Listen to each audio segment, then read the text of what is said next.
咁就名門先開技二啦，咁就閃光咁開技二，咁就明神門啦，咁技二，佐助就開頭得㗎啦。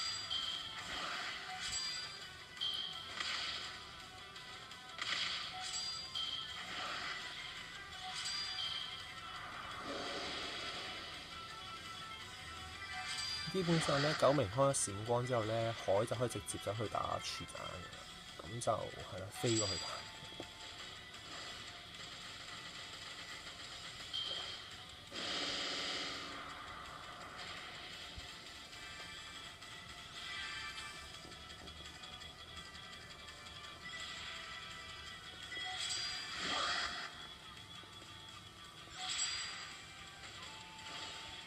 咁基本上咁柱彈就死咗啦，而且佢都翻生咗一次，基本上你就只係而家就拎3隻去打2代嘅啫。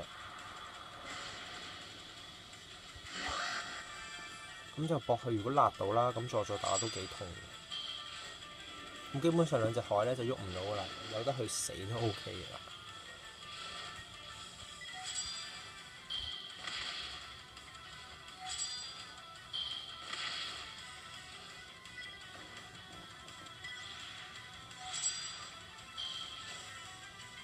咁就呢隊基本上，如果你最快啱啱辣到嘅話，基本上15回內就可以完場啦。咁唔好彩嘅，打得耐啲，可能都係20回到。不過你見到回合數大啦，但其實打得都幾快嘅。係啦，咁就咁樣打啦，我就係會。